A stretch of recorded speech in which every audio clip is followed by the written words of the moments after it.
With a shaky season out of Carson Wentz, Doug Pederson was asked yesterday about his team's commitment to their quarterback after Brett Favre came out and said the team should have kept Nick Foles. This question should have been a no-brainer. Instead, it was a brainer. Take a listen. I respect Brett's opinion. You know, I mean, yeah, we are friends, but I haven't talked to him, and he's entitled to that, and that's about it.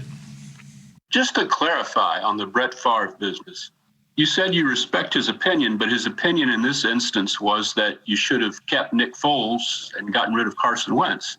I'm assuming that's not your opinion? I respect Brett's opinion. He's entitled to his opinion, and that's fine, you know, and I'll leave it at that. Just want to give you a final opportunity to clarify. Those were Brett's thoughts. They weren't your thoughts. When the decision had to be made in the organization, even though personnel decisions like that are usually tough, it probably wasn't that difficult for you guys. Was anyone beating down the door to do a different thing? In regards to Nick? In terms of keeping Nick over Carson? No, Carson's our guy. Carson's our draft pick. Carson's the guy that is going to carry us and lead this football team. And listen, everybody's entitled to their own opinion. Those aren't my words. Those aren't Howie's words, Jeffrey's words. Those are his words. I mean, I respect that opinion. Whatever he wants to say, that's fine. And we're going to remain friends. It doesn't bother me one way or the other. All I know is that Carson Wentz is our guy. And it's my job to get Carson Wentz to play better, to do better, to help this football team win, as it is to get everybody else to play better.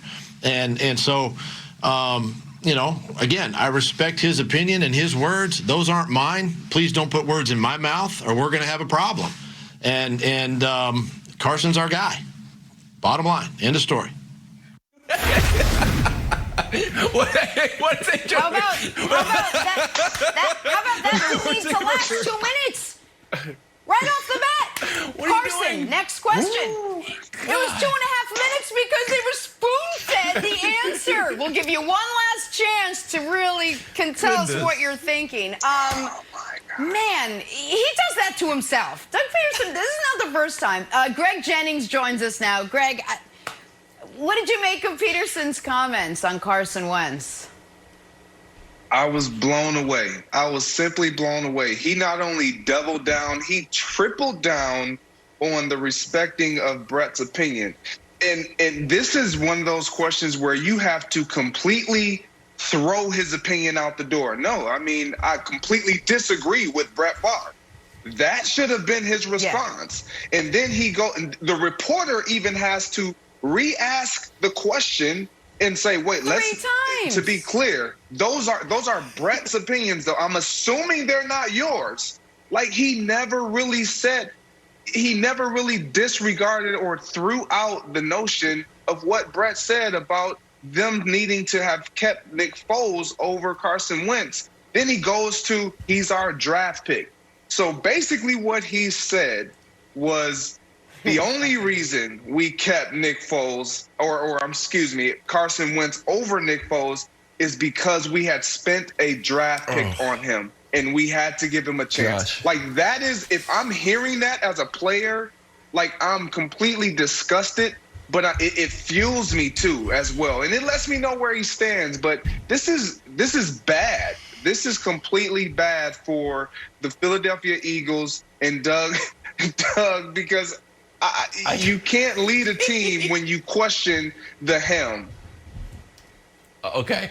Brandon, I'm going to throw it to you because you had a different thought on it. But I'll tee you up like this. We know this is a copycat league. We know that everyone likes to look at the Patriots and be like, hey, why don't we be like the Patriots? Well, Doug Pederson, just be like Belichick. Maybe you can wear a nicer sweatshirt if you want to make it your own thing. But just go up there and this is all you have to say. I'm not worried about what Brett Favre's team says about my team. I'm worried about the guys in the locker room. That's it. Carson's our guy. I'm not talking about Nick Foles. That's it. And then he's right. I respect his opinion. Yeah. It's just a terrible, terrible decision making from Pederson.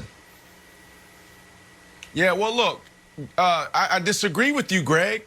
I disagree with you because we as players and coaches know how hard it is to stand in front of the media every single day and answer the tough question. So look, I see a guy who's not savvy in front of the camera. Not everyone is built to be in front of the camera. You go back to week 3, week 4, when the media was asking him about has Carson Wentz regressed? And he had to answer, regressed, digressed, what are you saying? And that whole debacle there. This is a guy over the last couple of years has shown that he's not capable of standing in front of the media and answering a tough question. It's like a deer in the headlight. There's a guy to his left and probably a guy to his right that prepped him, that's off camera, that PR, that prepped him, say, hey, this is what your guy Brett Favre said. So we're going to prepare you for that. Also, this could come up, and potentially this can come up. We all had people in the locker room. I had Jim when I was in Chicago. I had Bruce Spite when I was with the Jets that would prep me for these meetings.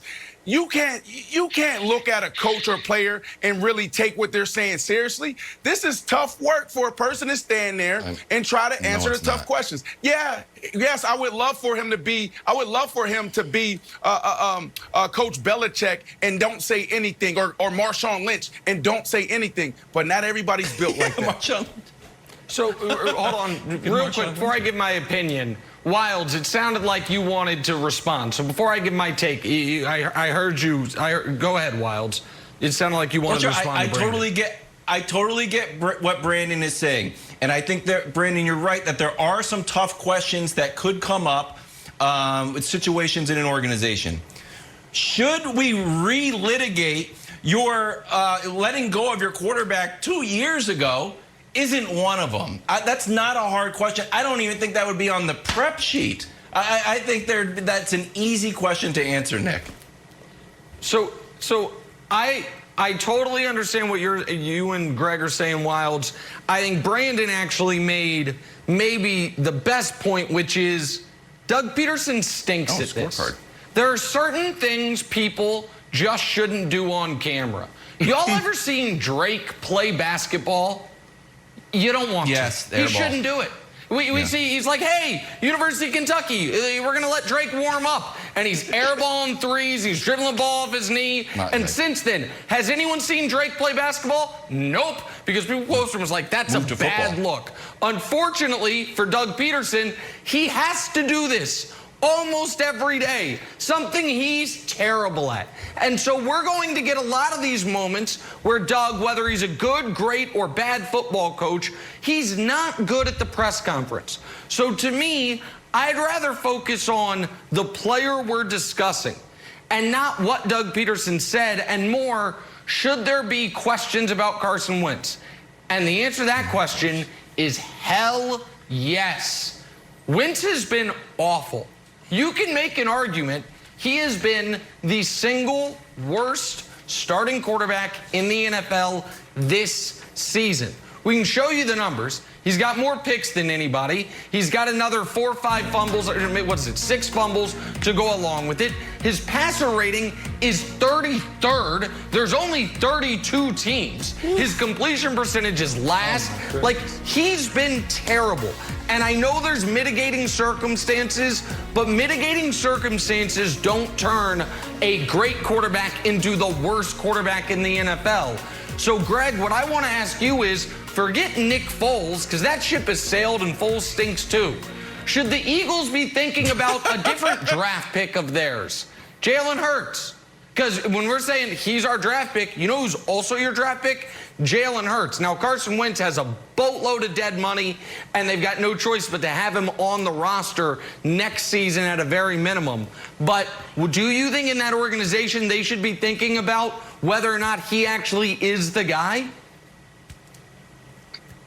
Before I even answer that, I'm going to respond to Brandon and say I get it being Doug Pederson and him being a deer in headlights and him not being good at it. But you said something also in your response. We get prepped for almost every question. This literally was a home run, easy answer, just ignore it. And he didn't. Yep. He was in the most shallowest water possible, and he found his way in the ocean about to literally drowning. So this was completely on Doug Pederson, man. He didn't have to do that. He didn't have to go that route. Now, Nick, to answer your question, I don't think so. I think the numbers, sometimes we can have selection bias, and I know his numbers are really bad when it comes to the interceptions, but he's also top 7, top 10, or somewhere around there in touchdowns thrown as well. And when we look at who he's throwing these passes to, like, let's be honest, he has to be better. He knows he has to be better, but they have to have some type of health circumstances that are leaning into the favor of Carson Wentz. He has not had the talent level. Deshaun Jackson hasn't been available. The list can go on and on. Ertz hasn't been, he's been in and out, like Goddard out. Like, they had so many weapons the year we saw him do some phenomenal things, and that has been nowhere near